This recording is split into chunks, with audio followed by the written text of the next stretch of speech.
B J പിയിലും കോൺഗ്രസിലും എപ്പോഴും അവരുടെ ഇടയിൽ തന്നെ പ്രശ്നങ്ങൾ വരുന്നത് സർവ്വസാധാരണമായ ഒരു കാര്യമാണ്. കോൺഗ്രസിലാണെങ്കിൽ ആര് നേതാവാകും എന്നതിനെ ചൊല്ലിയായിരിക്കും എപ്പോഴും തർക്കമെങ്കിൽ ബി ജെ പിയിലാണെങ്കിൽ അങ്ങോട്ടും ഇങ്ങോട്ടും പാരവെപ്പ് ഒരു സ്ഥിരം കലാപരിപാടിയാണ്. രണ്ട് സംഭവങ്ങളാണ് ഇന്ന് ഉണ്ടായിരിക്കുന്നത്. ഒന്ന് ദേശീയ തലത്തിലാണ് എന്നുണ്ടെങ്കിൽ മറ്റൊന്ന് ഇങ്ങ് കേരളത്തിലാണ്.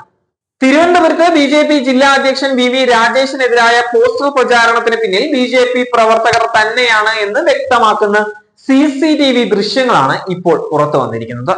പോസ്റ്റർ ഒട്ടിച്ചത് തിരുവനന്തപുരത്തെ മുതിർന്ന ബി ജെ പി നേതാവിന്റെ നിർദ്ദേശപ്രകാരമാണ് എന്നും സൂചനകൾ ലഭിച്ചിട്ടുണ്ട്. ബി ജെ പി സംസ്ഥാന കമ്മിറ്റി ഓഫീസിന് മുന്നിലും വീടിന് മുന്നിലായിരുന്നു വി രാജേഷിനെതിരായുള്ള പോസ്റ്ററുകൾ ഒട്ടിച്ചിട്ടുണ്ടായിരുന്നത്. അനധികൃത സ്വത്ത് സമ്പാദനത്തെ കുറിച്ച് പാർട്ടി വിശദമായി അന്വേഷിക്കണമെന്ന് ആവശ്യപ്പെട്ടായിരുന്നു ബി ജെ പി പ്രതികരണ വേദിയുടെ പേരിൽ പോസ്റ്റർ പതിച്ചിട്ടുണ്ടായിരുന്നത്. ലോക്സഭാ തെരഞ്ഞെടുപ്പിലെ രാജീവ് ചന്ദ്രശേഖറിന്റെ തെരഞ്ഞെടുപ്പ് പരാജയത്തിന്റെ പൂർണ്ണ ഉത്തരവാദിയായ രാജേഷിനെ പാർട്ടിയിൽ നിന്നും പുറത്താക്കണം എന്നെഴുതിയ പോസ്റ്ററുകൾ ഒട്ടിച്ചിട്ടുണ്ടായിരുന്നു. തെരഞ്ഞെടുപ്പിൽ സാമ്പത്തിക തട്ടിപ്പ് നടത്തിയ രാജേഷിനെതിരെ പാർട്ടി നടപടി എടുക്കണമെന്നും പോസ്റ്ററുകൾ പറഞ്ഞിട്ടുണ്ടായിരുന്നു. അതേസമയം കോൺഗ്രസിന്റെ കാര്യം എടുക്കുകയാണെങ്കിൽ കോൺഗ്രസിൽ പഹൽഗാം ഭീകരാക്രമണവുമായി ബന്ധപ്പെട്ട പ്രതികരണങ്ങൾക്ക് നിയന്ത്രണം ഏർപ്പെടുത്തിയിരിക്കുകയാണ്. കോൺഗ്രസ് പ്രവർത്തകർക്കും നേതാക്കൾക്കുമുള്ള AICC മാർഗനിർദ്ദേശവും പുറത്തിറക്കിയിട്ടുണ്ട്.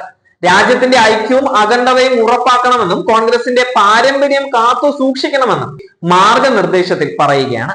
പ്രവർത്തക സമിതി നിർദ്ദേശത്തിന് വിരുദ്ധമായ പ്രതികരണങ്ങളിൽ നടപടി ഉണ്ടാകുമെന്നും താക്കീതും കൊടുത്തിട്ടുണ്ട്. പ്രധാനമന്ത്രിക്കെതിരായ എക്സ് ഹാൻഡിലിലെ വിമർശനം പാർട്ടിയെ പ്രതിരോധത്തിലാക്കിയതിന് പിന്നാലെയാണ് സംഘടനാ ജനറൽ സെക്രട്ടറി KC വേണുഗോപാലിന്റെ ഈ നടപടി. പഹൽഗാം ആക്രമണത്തിൽ പാർട്ടി ലൈനിൽ നിന്ന് മാറി പ്രതികരിച്ചാൽ നേതാക്കൾക്കെതിരെ പദവി നോക്കാതെ നടപടി എടുക്കുമെന്നും പറയുന്നുണ്ട്. എല്ലാ PCC മേധാവികൾക്കും CLP നേതാക്കൾക്കും പാർട്ടി ജനറൽ സെക്രട്ടറിമാർക്കും ചുമതലക്കാർക്കും MP മാർക്കും MLA മാർക്കുമാണ് KC വേണുഗോപാൽ കത്തയച്ചിട്ടുള്ളത്. ജീവൻ നഷ്ടപ്പെട്ട നിരപരാധികളുടെ കുടുംബങ്ങൾക്ക് നീതി ലഭിക്കണമെന്ന് ഓരോ ഇന്ത്യക്കാരനും ആഗ്രഹിക്കുന്നു. പഹൽഗാമിലെ നിന്ദ്യമായ ഭീകരാക്രമണത്തിൽ കോൺഗ്രസ് പാർട്ടി വളരെയധികം ദുഃഖിക്കുന്നുവെന്നും ഈ വേളയിൽ രാജ്യത്തോടൊപ്പം നിലകൊള്ളുന്നുവെന്നും അദ്ദേഹം പറയുന്നുമുണ്ട്. ഉത്തരവാദിത്തം കാട്ടേണ്ട സമയത്ത് പ്രധാനമന്ത്രിയെ കാണുന്നില്ല എന്നായിരുന്നു കോൺഗ്രസ് എക്സിലൂടെ വിമർശിച്ചിട്ടുണ്ടായിരുന്നത്.